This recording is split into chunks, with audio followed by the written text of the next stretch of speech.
여러분들 가장 기억에 남는 선생님은 어떤 선생님이 있습니까? 여러분들 일생에 좀 떠올릴 만한 그런 선생님, 좀 본이 되고 좀 기억이 되고 나에게 좀 큰 영향력이 되었던 선생님이 있다면 누가 있습니까? 저 같은 경우에는 물론 많은 선생님, 좋은 선생님들이 제 인생을 지나갔습니다. 그리고 저는 어디에 가도 자신 있게 이야기할 수 있어요. 저는 선생님의 복이 참 많은 사람이다라고 저는 그렇게 이야기합니다. 그래서 초등학교 3년 내내 같은 선생님 아래에서 배웠어요. 그리고 고등학교 3학년도 같은 선생님 아래에서 배웠습니다. 그리고 중학교도 2년을 같은 선생님한테 배웠어요. 드물죠? 네. 그리고 그분들이 다 좋은 분들이었습니다. 제 일생에 무엇인가 가르쳐주고 본이 되고 기억이 될 만한 그런 선생님들을 꼽으라면 참 그런 분들을 꼽기에 주저하지 않습니다. 근데 유독 좋은 선생님이라고 하면 또 기억이 남을, 그러고 저의 인생에 참 그렇게 많은 영향력을 준 선생님이 있다면 저는 그 미술 선생님을 꼽습니다. 초등학교를 졸업하고 이제 중학교에 막 들어갔을 때 이제 사춘기니까 얼마나 머릿속이 복잡하고 정리가 안 돼 있어요. 그럴 때 그 미술 선생님이 저의 인생에 참 많은 영향력을 끼쳤어요. 그게 뭐냐 하면 세상을 다른 눈으로 볼 수 있는 그 시각을, 그러니까 평범한 이 세상 그냥 흘러가는 이 모든 자연을 그 미술 선생님은 다른 시각으로 볼 수 있는 그 능력을 저에게 가르쳐 주신 것 같아요. 그래서 저는 그 사춘기를 참 여러 가지 많은 어려움이 있었죠. 누구나 다 있죠. 사춘기가 그냥 쉽게 넘어가지 않으니까요. 근데 그 사춘기를 무난하게 잘 넘어갈 수 있었던, 또 중심을 잃지 않고 그렇게 잘 갈 수 있었던 이유가 바로 저는 그 선생님 때문이라고 생각합니다. 똑같은 환경에 놓여져도 어떠한 시선과 어떠한 가치로 바라보느냐에 따라서 완전히 다르더라고요. 그래서 저는 이 목회자의 사명을 받기 전까지 제 개인적인 꿈은 미술 선생님이었습니다. 안 믿기겠지만 저는 미술 선생님이었어요. 왜냐? 미술이라는 미술 선생님의 영향도 받았지만 그 도구를 통해서 사람들이 다른 시선과 다른 세상을 보는 다른 눈을 가질 수 있다면 그거 참 가치 있는 일이지 않을까? 네, 그렇게 생각을 좀 했었습니다. 특별히 스승의 주일, 하나님께서 우리에게 스승이라는 이 좋은 선생님의 역할을 우리에게 보내주신 목적이 무엇이냐, 특별히 교회가 이 선생님에 대해서 더욱더 묵상을 하고 신앙의 유익으로 삼아야 될 이유가 무엇인가, 이 말씀을 통해서 함께 은혜를 좀 찾아보려고 합니다. 특별히 따를 만한 스승이 없어져가는 시대를 살아가고 있다라는 그런 상황 속에서 또 좋은 선생, 또 좋은 목회자, 또 교회를 찾는 우리에게 주시는 하나님의 말씀을 좀 살펴보려고 하는 겁니다. 또 어떤 사람은 이렇게 이야기합니다. 성령이 친히 선생님이 되시는데 교사를 그렇게 강조할 필요가 있는가? 그렇죠?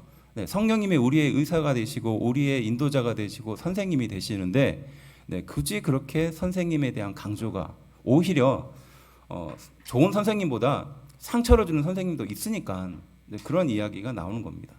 그 성도들도 마찬가지입니다. 좋은 교회보다 상처받은 교회들이 있기 때문에 그러는 거예요.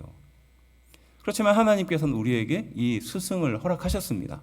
그리고 대표적으로 스승이라고 할 수 있는 교회에서는 이제 저희와 같은 목회자가 될 수 있고, 또 주일학교 교사가 될 수 있습니다.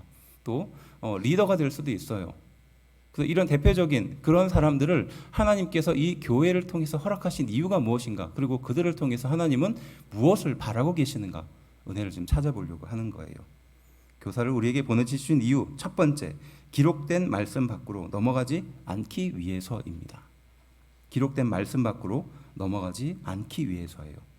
6절 말씀인데요, 우리 함께 한 목소리로 좀 읽어볼까요? 6절 말씀입니다. 시작.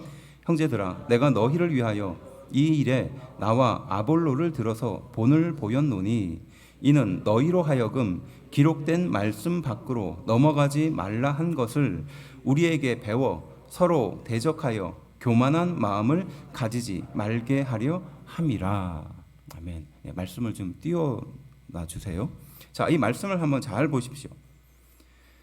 너희를 위해 나와 아볼로를 들어서 본을 보여주기 위해서라는 것입니다. 첫째 사도 바울이 밝히는 이유예요. 그리고 기록된 말씀 밖으로 넘어가지 말라는 것을 우리에게 배우도록 하기 위한 겁니다. 그리고 마지막 뭐죠? 서로 대적하고 교만한 마음을 가지지 못하게 하기 위해서라는 겁니다. 이것이 사도 바울이 밝힌 교사의 목적입니다. 먼저 자신을 그리고 아볼로를 본으로 세우는 거예요. 그리고 그 본으로 세운 사람들을 통해서 기록된 말씀으로 벗어나지 않게 하기 위한, 그리고 그것을 너희가 배우기를 원한다.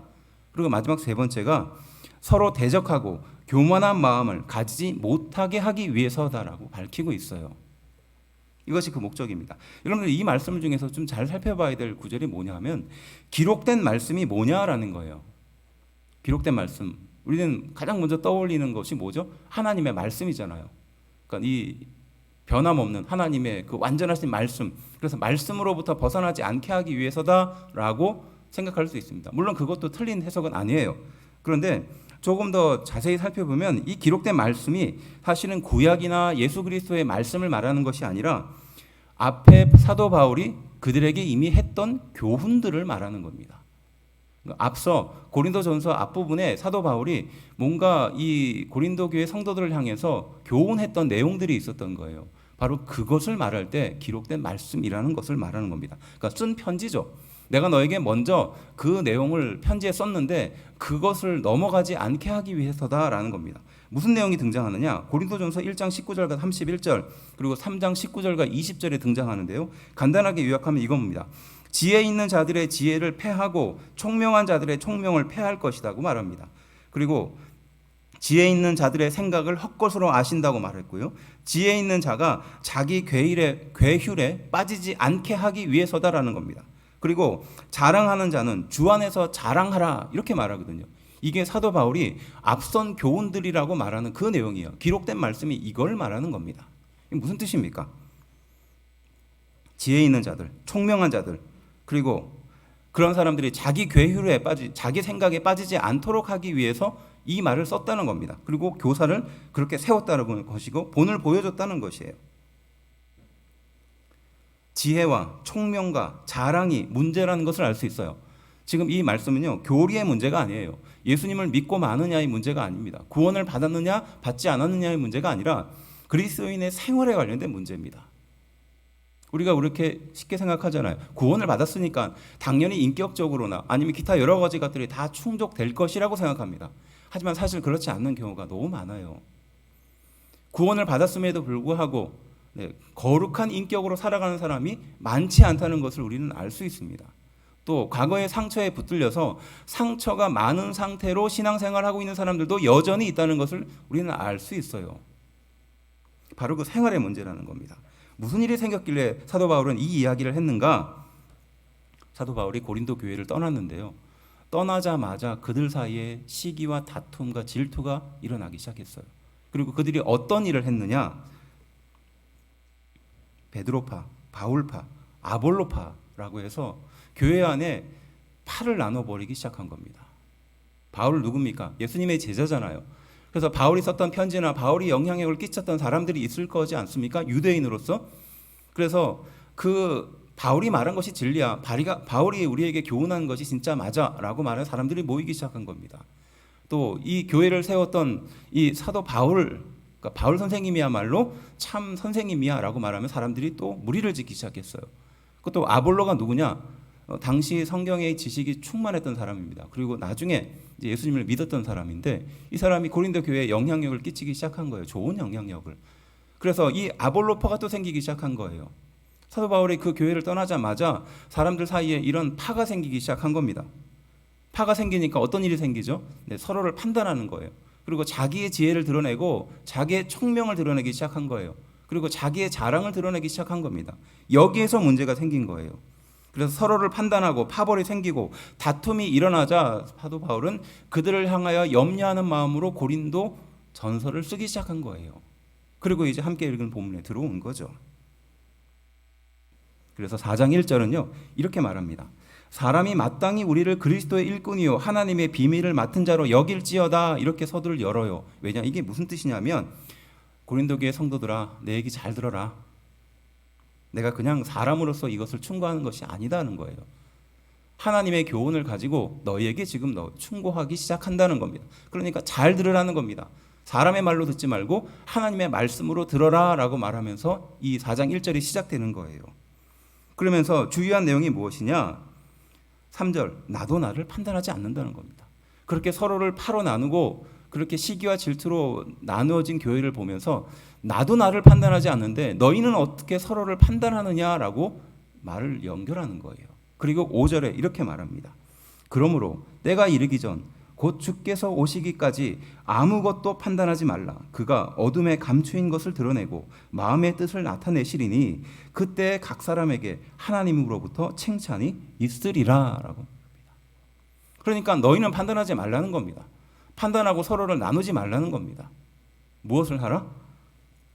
예수님께서 오시기 전까지 그 뜻을 기다리라는 겁니다. 그리고 그러한 사람들은 하나님으로부터 칭찬이 있을 것이다 라는 겁니다.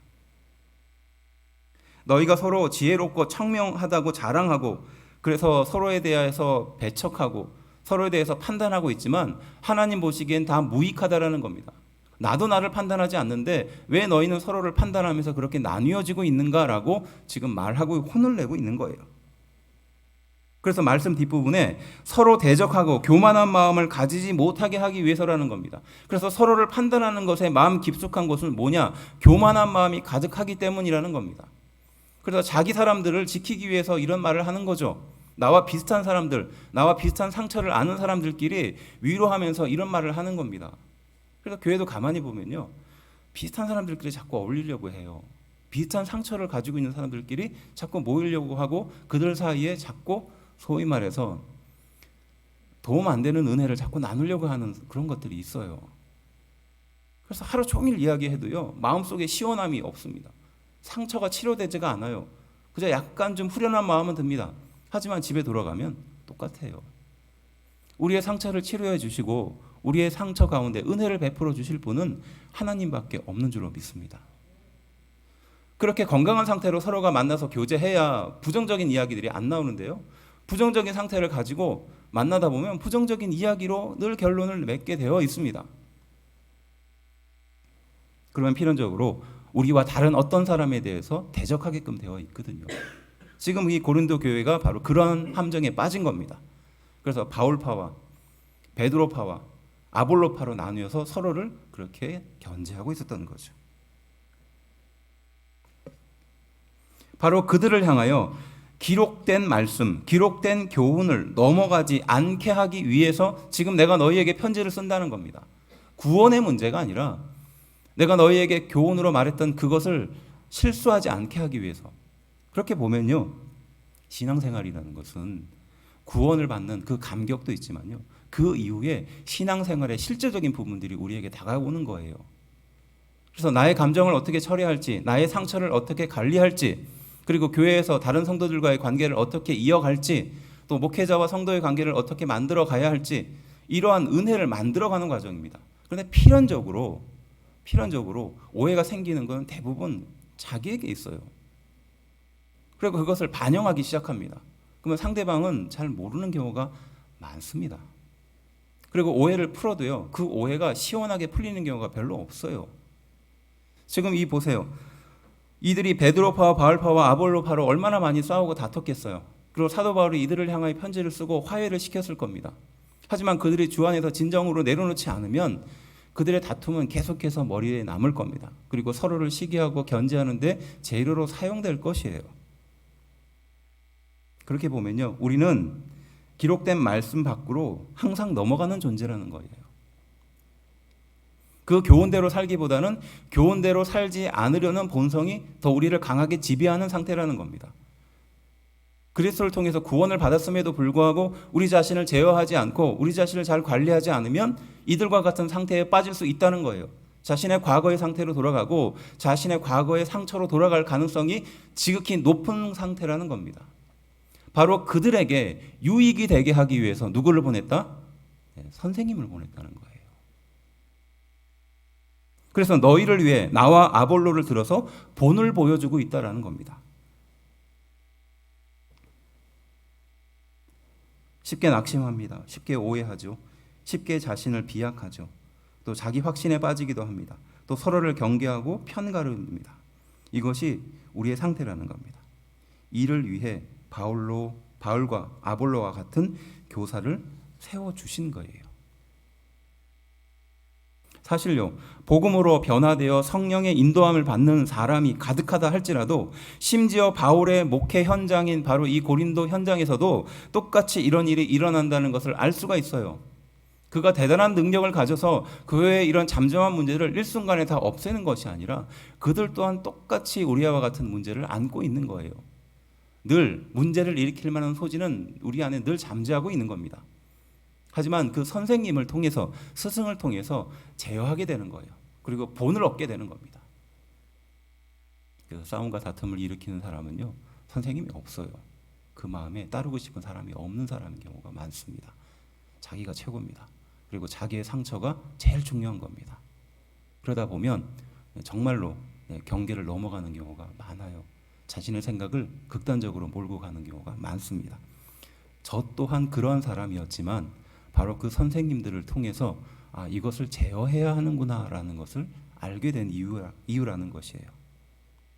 세상을 바라보는 것이 비관적이었을 때 비관적인 세상 뒤에는 항상 긍정적인 것이 흘러갈 수 있구나. 아무리 힘들고 어려워도 그 속에서 항상 은혜가 넘쳐날 수 있구나. 사람들이 다 나를 향하여 손가락질을 한다 할지라도 그 속에서 나를 사랑하는 사람은 반드시 있구나. 바로 이것이에요. 이것을 누가 가르쳐주고 있다? 본으로서 선생님들이 가르쳐주고 있다는 것이에요. 믿으십니까? 지금 사도 바울이 그리고 아볼로가 바로 너희에게 본이 되어서 너희에게 기록된 말씀 바깥으로 넘어가지 않도록 지금 지켜주고 있다는 것이에요. 그래서 우리는 적절한 경계선이 필요한 겁니다. 적절한 모범이 필요하고요. 적정한 균형이 필요한 거예요. 이것이 없이 신앙생활을 하면요, 정말로 외골수의 신앙생활에 빠질 수 있습니다. 자기 감정의 신앙생활에 빠질 수 있고 자기 연민의 신앙생활에 빠질 수 있습니다. 어느 학교에서 학폭 신고가 들어왔어요. 근데 한 명 여자아이가 5명 다른 여자아이들로부터 무시와 왕따와 괴롭힘을 당했다고 학교에 신고를 했어요. 선생님은 그 신고를 듣고 아이들을 만나기 시작했습니다. 그리고 알고 봤더니 사실은 그 5명의 문제가 아니고 그 1명의 문제였어요. 알고 봤더니 저 친구가 나를 째려봤고 저 친구가 나를 왕따시켰고 내 욕을 했다라고 생각하는 그 확신이 사실은 그 한 학생의 착각이었습니다. 그래서 학폭 신고가 들어왔으니 선생님이 그 모든 것을 정식으로 조사하게 되잖아요.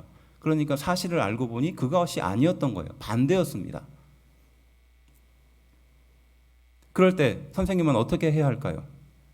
그 한 명, 학폭 신고한 1명 학생을 가만히 내버려 두는 것이 맞을까요? 아닙니다.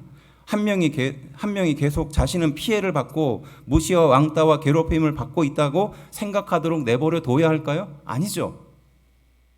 그리고 그 5명은 어떻습니까? 바로 이럴 때 적절한 경계선과 적절한 균형추가 필요한 거예요. 신앙생활도 마찬가지라는 겁니다. 그래서 선생님은 그 학생들을 불러서 말합니다. 그 1명의 학생에게 네가 오해한 거야. 네가 착각한 거야.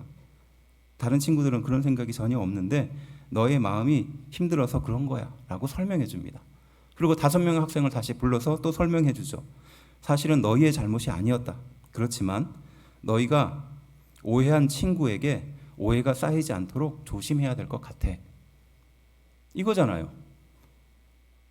지금 사도 바울과 아볼로에게 이 말씀을 통해서 전하는 하나님의 뜻도 여기 있다는 겁니다. 적절한 균형을 갖추게 하고 바른 곳을 바라보게 하기 위해서 우리에게 스승을 보내주었다는 겁니다. 사실 이해되는 이유가 있어요. 왜냐? 이 고린도 교회는 사실 외부적으로 갈등이 있었을 뿐만 아니라 외부적으로 갈등이 있었거든요. 사람들이 고린도 교회의 성도들을 가만히 뒀겠어요? 핍박하고 시기하고 또 힘들게 하지 않았습니까? 외부에 힘들고 어려운 것들이 많았음에도 내부의 성도들이 마음을 합하고 하나님의 뜻으로 모이는 것이 아니라 이렇게 자신의 상처를 그렇게 서로에게 주고받는 상태였다는 겁니다. 교회도 가만히 보면요, 말씀으로 교훈하고 적절하게 이끌지 않으면 상처를 끊임없이 드러내는 장소가 돼요. 아마 이곳이 가장 상처 많은 사람들이 와서 대회하기 좋은 곳이 될 수도 있습니다. 하지만 하나님의 말씀이 우리에게 있는 이유가 바로 그거예요. 우리는 그 말씀을 들음으로 인하여 자신의 잘못과 죄를 발견합니다. 그리고 십자가 앞에 자신을 굴복시켜요. 그리고 서로를 긍휼한 마음으로 바라볼 수 있게 되는 것이죠. 그 힘과 능력이 거기서부터 생겨나는 것입니다. 그래서 이어지는 말씀이 이겁니다. 그래서 어떤 분은 이 말씀을 읽다가 갑자기 왜 사도 바울이 퇴세 전환을 하느냐 이렇게 말하는 분도 있어요. 왜냐하면 너희에게 이런 교훈을 하기 위해서 본을 보여주기 위해서 내가 이 편지를 쓴다. 내 말 잘 들어라. 이렇게 말해놓고 갑자기 사도 바울이 9절에서 이렇게 말하거든요. 내가 생각하건대 하나님이 사도인 우리를 죽이기로 작정된 자 같이 끄트머리에 두셨음에 우리는 세계 곧 천사와 사람에게 구경거리가 되었노라 라고 말하거든요. 갑자기 사도 바울이 태세를 전환하면서 내가 지금 가장 힘들다라고 말하거든요. 이게 잘못 들으면 오해하기 좋은 구절이에요. 죽이기로 작정된 자 같이 끄트머리에 두었다라는 게 무슨 뜻이냐면요. 사형장의 죄수들이 제일 무시당하거든요. 사실 그렇잖아요. 내일 사형당하는데 그 죄수들에게 옷이 무슨 의미가 있겠어요? 맛있는 음식이 무슨 의미가 있겠습니까? 그래서 그들을 가장 천한 자리, 그러니까 내일 죽을 거니까 그들을 그 자리에 세우는 겁니다. 세상 만물의 끄트머리에 세웠다는 것은 그거거든요. 지금 사도 바울과 그 선교팀이 그러한 상태에 놓여져 있다는 거예요. 그리고 그들로 하여금 구경거리가 되게 했다는 겁니다. 참 참기 힘든 자신의 고백을 하는 거예요. 왜 이 이야기를 할까요? 11절과 12절 내용을 좀 요약하면 이겁니다. 이 시각까지 우리는 줄이고 있고 목마르고 헐벗고 정처가 없고 수고하고 있고 모욕을 당하고 있고 박해를 받고 있다라고 말합니다.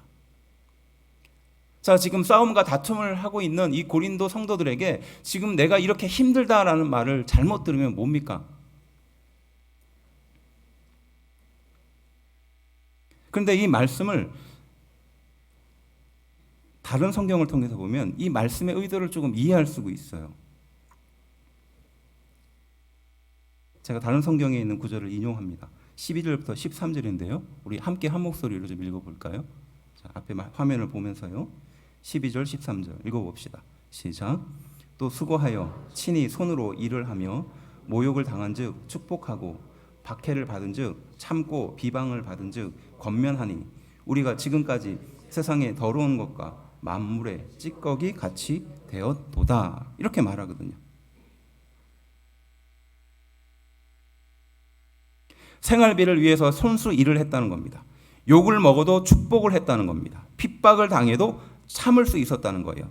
비방을 받아도 좋은 말로 상대방을 달래줄 수 있었다라고 말하는 겁니다. 내가 이런 고난을 당하는 중에도 힘들고 어려운 상황에 나를 잃어버릴 수 있는 그 순간에도 내가 균형을 잃지 않고 여기까지 왔다는 겁니다. 힘들고 어려운 상태인데도 오히려 상대방을 위로하는 상태라는 겁니다. 욕을 먹어도 오히려 상대방을 축복한 상태라는 거예요. 비방을 받아도 그 사람에게 오히려 좋은 말로 권면하는 상태라는 겁니다. 내가 이렇게 균형을 잡고 하나님의 말씀을 전하고 있다라는 것을 강조하기 위해서 이렇게 표현한 말이에요.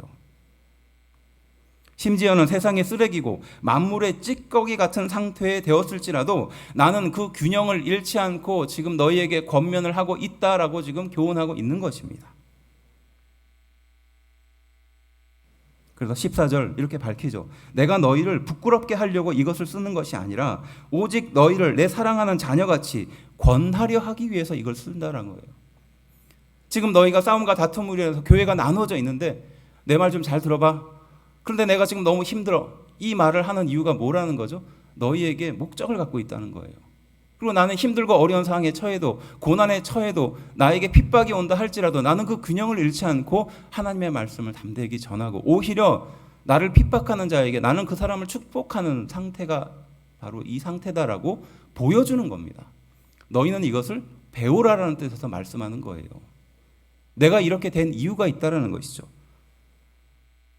너희를 부끄럽게 하려고 이것을 쓴 것이 아니라 너희가 이것을 배우게 하기 위해서 내가 이것을 쓴다라고 밝히는 것이에요. 내가 이렇게 고생하는데 너희는 교회 안에서 왜 서로 지혜로운 척 파벌을 만드느냐 이렇게 혼내는 것이 아니라는 겁니다.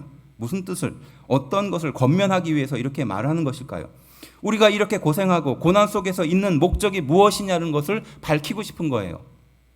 왜 예수님은 그 십자가에서 고난을 당하셨는가를 지금 사도 바울을 통해서 그 고린도 교회 성도를 통해서 밝히고 싶은 거예요.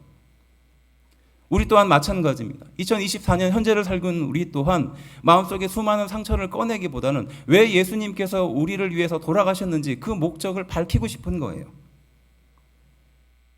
복음으로 변화된 우리는 과연 무엇을 붙들고 무엇을 의지해야 하는가를 지금 묻고 있는 것입니다. 결국 이것은 무엇 때문에? 사명 때문에 한다는 거예요. 예수님도 이 세상에 사명을 위해서 오신 것입니다. 그래서 자신이 감당할 그 고통을 친히 감당한 겁니다. 자신을 저주하는 그들을 향하여 축복했던 것도 바로 그것이고, 십자가에 달려 돌아가실 때까지 저들이 하는 것을 알지 못합니다라고 그들에게 죄를 돌리지 않았던 것도 바로 그것이에요. 사명 때문입니다. 사도 바울도 마찬가지입니다. 지금 혼란에 빠진 고린도 교회 성도들을 향하여 그들이 서로를 미워하고 시기하고 질투하고 자기의 지혜를 자랑하고 있을 때 너희가 진정으로 신앙생활하는 목적이 무엇이냐는 거예요. 너희는 어디서부터 은혜를 얻었느냐? 내가 지금 사명으로 지금 이렇게 힘들고 어려운 상황에 놓여질지라도 이것을 능히 잘 극복해서 그들을 오히려 축복하는 그런 본을 너희에게 보이고 있지 않느냐라는 겁니다. 성도는 사명의 숭고함에 이끌리는 사람들이죠. 사실은요, 세상 어떤 일에도 사명이 없는 곳이 없어요. 사실요. 우리가 선호하는 그런 직업들 보세요. 의사라든지 검사라든지 교사라든지 그런 수많은 직업들 중에서 우러러보는 그런 직업들이 있잖아요. 그런데 이 직업들의 속을 살펴보면 사명이 없고는 감당할 수 없거든요. 검사 인용을 받을 때도 사명을 고백하도록 합니다. 의사도 마찬가지죠. 교사도 마찬가지입니다. 수많은 위협과 스트레스 속에서 사명이 없으면 이것을 감당할 수 없기 때문에 하는 것이에요. 그래서 이와 같은 사람들을 가장 힘들게 하는 것은 무엇일까요? 그들을 그저 공무원이거나 직장인이거나 어떤 그 한 사람으로 보는 거예요. 하지만 사실 그들은 생명을 다루고 있잖아요. 그렇지 않습니까? 생명을 다루는 숭고한 일들을 하고 있어요. 그런데 이 생명을 다루기 위해서는 사명이 아니고서는 안 된다는 것을 알고 있기 때문에 세상도 그렇게 하는 겁니다. 그래도 살만하지 않느냐? 그래도 돈은 많이 벌지 않느냐? 사람들에게 인정은 받지 않느냐? 바로 이러한 생각들이 바로 그러한 사람들의 사명을 약하게 만드는 거예요. 세상의 시달림이 심해질수록 주변과 나를 제대로 볼 여유가 없어지기 때문에 생겨나는 현상입니다. 바로 그 성도들을 향하여 주시는 하나님의 교훈이죠. 제가 이런 이야기를 할 때마다 예를 드는 그 예예요. 이민교회에서 참 고달파요. 참 힘듭니다. 다른 게 힘든 게 아니고요. 성도들 사이가 힘들어요. 그리고 목회자와 성도들 사이가 힘든 겁니다. 그리고 교회가 힘들어요. 왜 그럴까요? 근본적인 것은 이거예요. 우리는 지금 영주권을 얻느라고 고생하는데 목회자는 너무 쉽게 얻는다는 거죠. 우리만큼 고생해봐야 된다고 성도들은 생각하는 겁니다. 그러니까 사역자가 일을 해야 된다고 생각하는 거예요. 그리고 일하는 것이 당연하다고 생각합니다. 우리도 이렇게 힘들게 일하는데 사역자가 일하는 것이 당연하지 않느냐? 이 똑같은 시선이 이 사도 바울이 쓴 편지에도 등장해요. 그래서 사도 바울은 의도적으로 내가 일을 하고 있다는 것을 계속 강조해요. 왜냐? 그들의 약한 마음에 상처를 주지 않기 위해서, 본이 되게 하기 위해서. 결국 그들이 사역자를 그러한 코너로 몰게 되면 그 영향력은 누구에게 돌아가겠습니까? 그게 다시 성도들에게 돌아가는 거예요.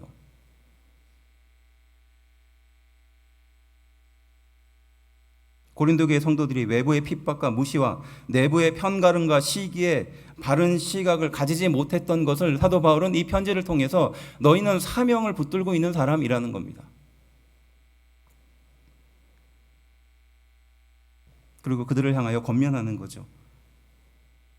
교사와 학생과 부모의 무지 속에서 그 일을 계속하는 것, 결국 무엇입니까?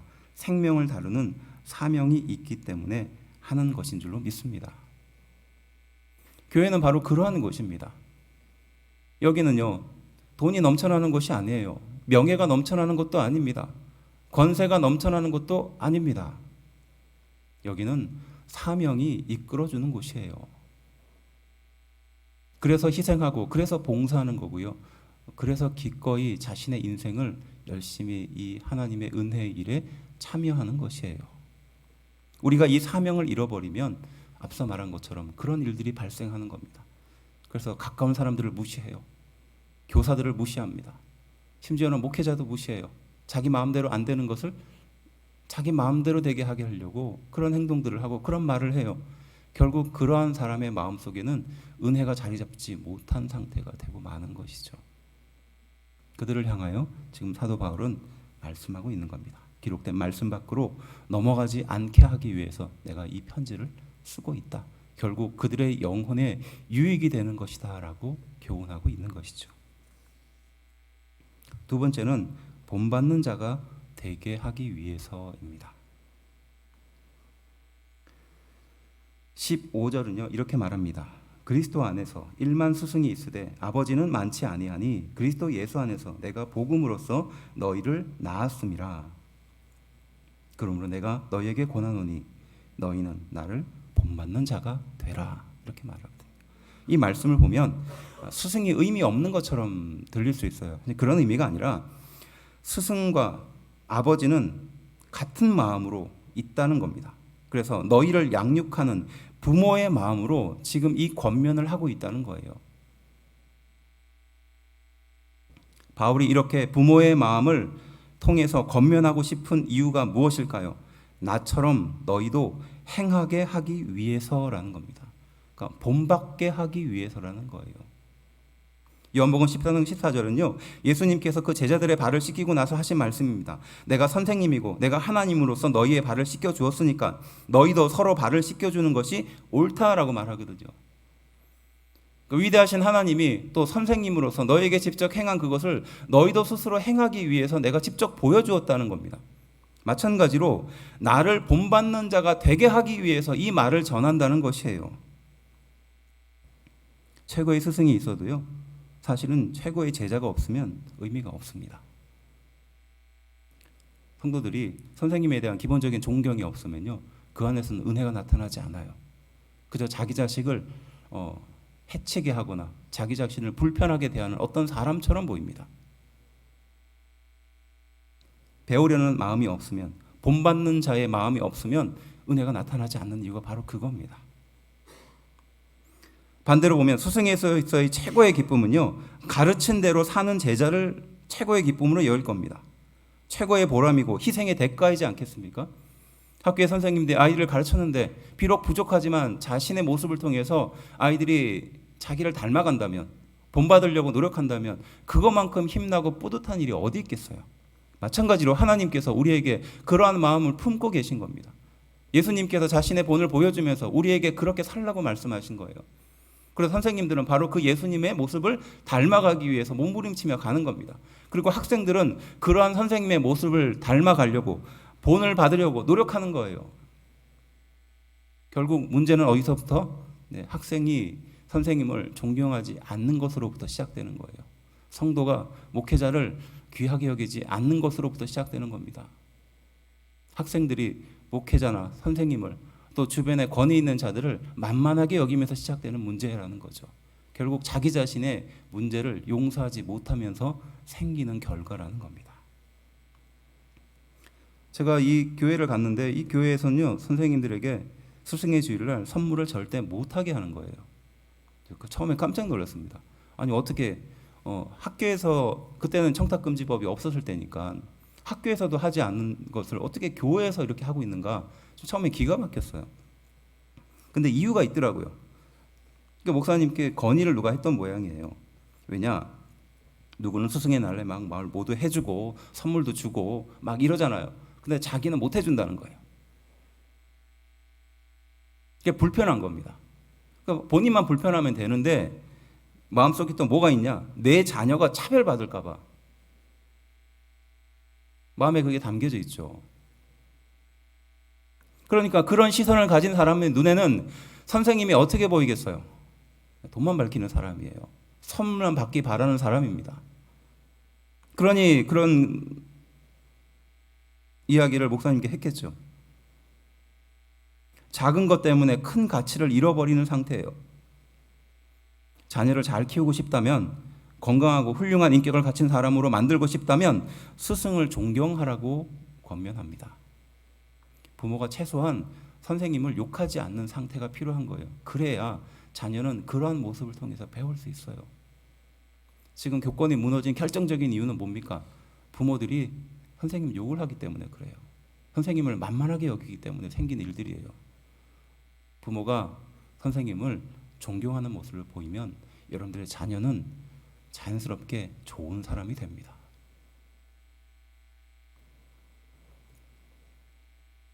빈대 잡으려다가 초관상감 태우는 것과 같죠. 스승에 감사할 줄 아는 부모를 여러분들의 자녀에게 보여줘야 할 이유가 여기 있습니다.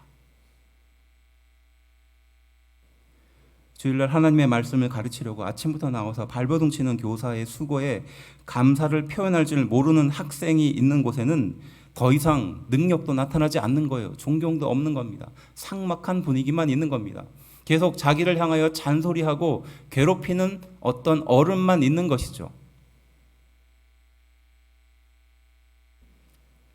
그렇게 건의하는 사람의 눈에는 교사는 어떻게 비추어졌을까요? 그 교회 청년들을 살펴보니까 똑같이 행동하더라고요. 교사나 목회자나 교회의 권위자에 대해서 존경하는 마음이 요만큼도 없어요. 영적인 책임 맡은 자에 대한 존경 또한 없습니다. 목회자니까 사례비 받지 않느냐? 이거예요. 사례비 얼마 되지도 않는 거 그거 받아가지고 거기서 다 교회를 쓰고 아이들을 쓰고 있는 그런 열정을 생각하지도 않아요. 그 사역자가 사명을 붙들고 일평생 그렇게 헌신하고 매달리고 한 영혼을 위해서, 한 영혼의 변화를 위해서 밤새도록 기도하고 몸부림치는 건 생각하지도 않습니다. 감사 없는 부모의 입술이 비판의 열매가 자녀에게 결국은 대물림되는 것이에요. 히브리서 13장 17절은 이 상황에 대해서 이렇게 교훈하고 있습니다. 이렇게 말해요. 너희를 인도하는 자들에게 순종하고 복종하라. 자, 이 말씀을 들으면 경기를 일으키는 분들이 있어요. 너희를 가르치는 자에게 순종하고 복종하라 그러면 싫거든요. 하기 싫어요. 내가 왜 그 사람에게 순종해야 되냐, 복종해야 되느냐, 그렇게 반문하는 사람이 많습니다. 요즘 시대가 특히 그래요. 근데 잘 들어보세요. 뒷구절을 보세요. 그들은 너희의 영혼을 위하여 경성하기를 자신들이 청산할 자인 것 같이 하느니라 라고 말해요. 바로 그 교사는 어떻게 너희를 위해서 기도한다? 너희의 영혼을 위해서 노심초사하면서 자기의 일처럼 자신이 회개할 사람인 것처럼 하고 있다는 거예요. 그런 사람이 어디 있느냐는 거예요. 그 사람의 말에 순종하고 복종하라는 겁니다. 또 이어지는 말씀입니다. 그들로 하여금 즐거움으로 이것을 하게 하고 근심으로 하게 하지 말라. 그렇지 않으면 너희에게 유익이 없느니라 라고 말해요. 그래서 앞선 교사들이 그 일을 즐겁게 할 수 있도록 그렇게 해주라는 겁니다. 결국 그렇게 하지 않으면 결국 너희에게 유익이 없다는 거예요. 앞서 말했던 그 예와 똑같잖아요. 존경이 없는 부모의 입술을 통해서 자녀는 그걸 그들에 배워요. 그리고 선생님을 만만하게 여깁니다. 결국 그를 통해서 영적인 은혜를 못 받은 상태로 자라는 거예요.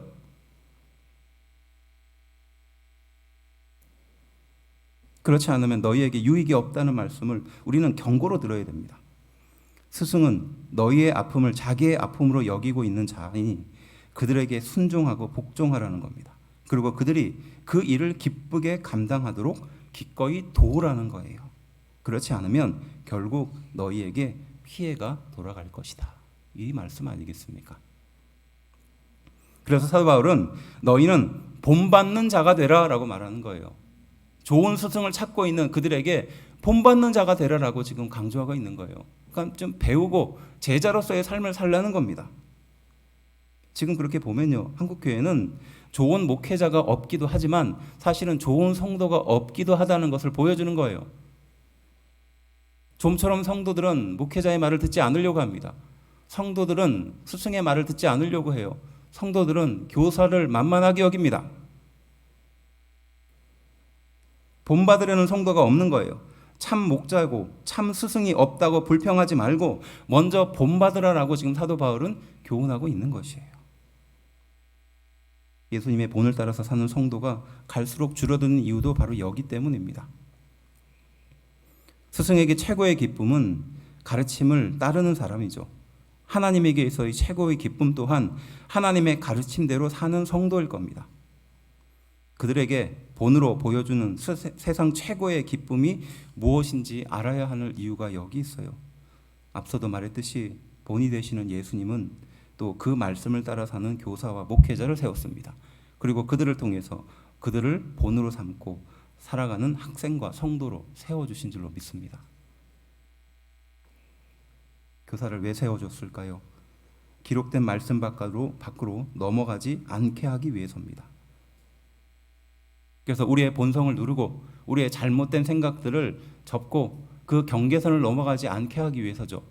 또 교사를 세운 이유가 무엇입니까? 본받는 자가 되게 하기 위해서입니다. 좋은 교사를 찾기보다는 먼저 내가 교사를 통해 배우겠다, 본받겠다라는 마음의 자세가 필요하다는 거예요. 이것을 통해서 하나님께서는 이 교사를 우리에게 보내주셨다는 사실이에요. 예전에 가르쳐 주셨던 선생님을 만난 적이 있습니다. 만나니 그 젊을 때, 그 40대, 50대 그 젊은 시절의 선생님의 모습은 다 사라지고 그저 한 좀 나이가 많은 그런 분처럼 보이게 되더라고요. 근데 돌아오면서 그런 생각을 했습니다. 내가 그분의 가르침대로 지금 살고 있었는가? 내가 그 나이인데 그 사람의 모습, 그 선생님의 모습처럼 내가 지금 그런 모습을 갖고 있는가? 내가 그런 사람이 되었는가? 라는 것이에요. 저는 이 스승의 주일 때 항상 하는 비유가 있습니다. 예화가 있어요.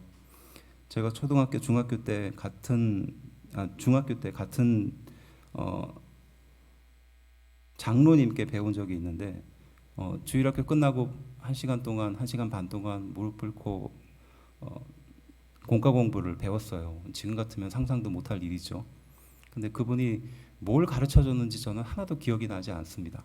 그런데 그분의 삶이나 그분의 그 보이지 않는 그 영향력이 아직도 기억에 남아요. 그분이 뭐 대단하게 한 건 아닙니다. 그렇지만 중학생이었던 저희들에게 보이지 않는 영향력을 계속 미쳤어요. 미리 와서 예배를 준비하시고 또 말씀 앞에 순수하게 다가가시려고 하시고 또 자신의 삶도 그렇게 정결하고 거룩하게 살기 위해서 몸부림치는 모습을 중학생인 저희 눈에도 알 수 있게 그렇게 보이셨다는 거예요. 그게 지금까지도 제 뇌리 속에 잊혀지지 않습니다. 그리고 이제 그분이 우리가 졸업할 때가 되니까 그분이 도장 가게를 하셨거든요. 그래서 도장을 다 아이들 이름을 파줬어요. 그 목도장을 다 하나씩 파가지고 졸업하는 선물로 저희들에게 다 하나씩 나눠줬습니다. 그 저는 아직도 그 도장을 가지고 있어요. 나도 누군가에게 이 분과 같이 도장 같은 신앙을 새기는 사람인가? 이것을 물어보고 있는 겁니다. 사도 바울은요, 사도행전 20장 31절부터 35절까지 말씀을 통해서 이렇게 교훈합니다. 자신의 그 사역을 다 마치고 사도 바울은 이렇게 그들에게 고백합니다. 제가 읽어드릴게요. 말씀을 화면을 통해서 한번 보십시오. 고별 설교입니다. 그러므로 깨어 있으십시오.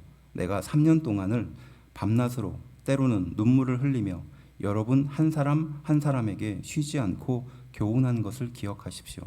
이제 나는 하나님과 하나님의 은혜의 말씀을 여러분을 맡깁니다. 그 말씀은 여러분을 능히 세울 수 있고 모든 거룩한 백성과 함께 기업을 받을 수 있는 말씀입니다. 나는 그 누구의 금이나 은이나 옷을 탐낸 적이 없습니다. 여러분 자신도 아시듯이 나는 언제나 직접 일을 해서 나와 내 일행에게 필요한 것을 마련했습니다. 나는 모든 일에서 여러분에게 모범을 보였습니다. 여러분은 저처럼 열심히 일해서 약한 사람을 도와야 합니다.